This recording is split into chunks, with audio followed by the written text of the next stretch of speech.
Another unmarked SU similar make and model to the one Ellie had borrowed.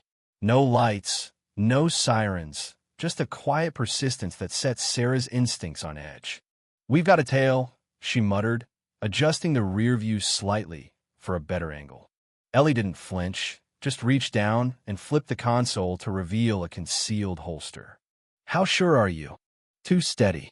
Matching our speed, not gaining, not falling back." "That's training," Sarah replied. Ellie's jaw tensed. "Not Reeves?"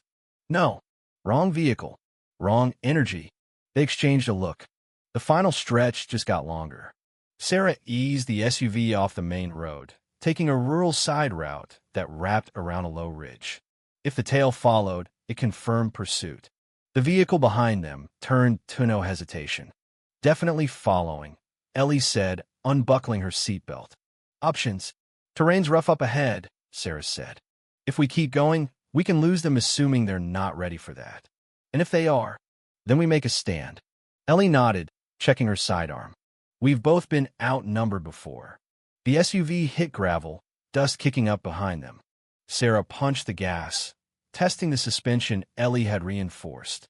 The vehicle held together, gliding over uneven terrain with the kind of grip only careful mods could achieve. The pursuing SUV kept up. No sirens, no announcement, just pressure. Sarah rounded a bend and skidded into a clearing surrounded by trees. "Out," she snapped. Both women bailed, disappearing into the underbrush as their vehicle coasted into a thicket, shielded from view. They crouched low, watching through gaps in the brush. Moments later, the tailing SUV appeared at the bend, slowing. Two figures emerged. Tactical gear. No uniforms. "Mercs," Ellie whispered. "Not local." "Which means they're freelancer cartel," Sarah murmured. Rayburn brought in outside help. One of the men moved toward their SUV. Sarah waited, breath controlled, pulse steady until he stepped in front of her hiding spot.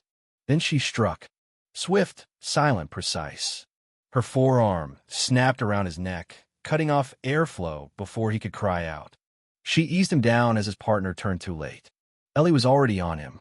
One well-placed elbow, a sweep of the legs, and he hit the dirt hard. They dragged both men deeper into the woods and stripped them of radios and ID. No badges, no markings, Ellie confirmed.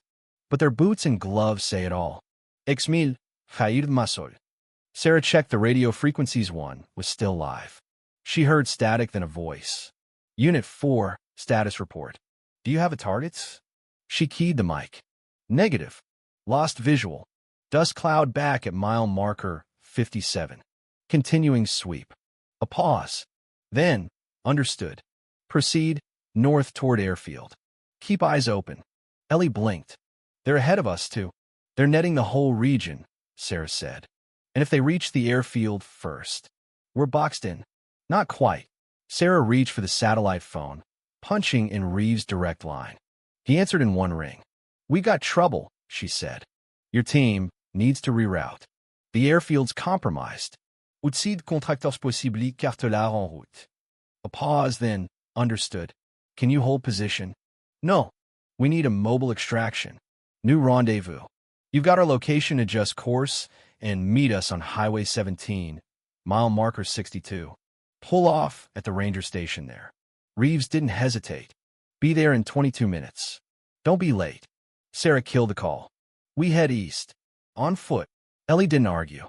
They moved fast, cutting through tree lines and drainage paths until they emerged near the old fire road that paralleled the main highway.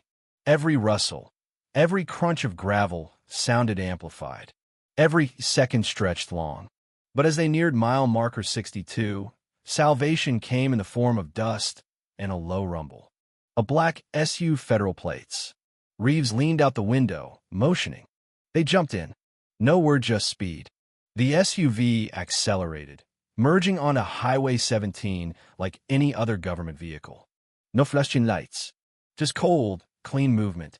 Behind them, two dark vehicles blew past Rayburn's hunters, blind to their prize slipping through their grasp. Reeves didn't look back. "We're clear for now. Satellite confirmation shows roadblocks being disbanded." Federal orders just hit. Sarah finally let out a breath. Ellie leaned her head back, blood-streaked and exhausted, but smiling faintly. "We made it," she said. "Phase 1, Sarah replied. "We made Phase 1. Reeves glanced in the mirror.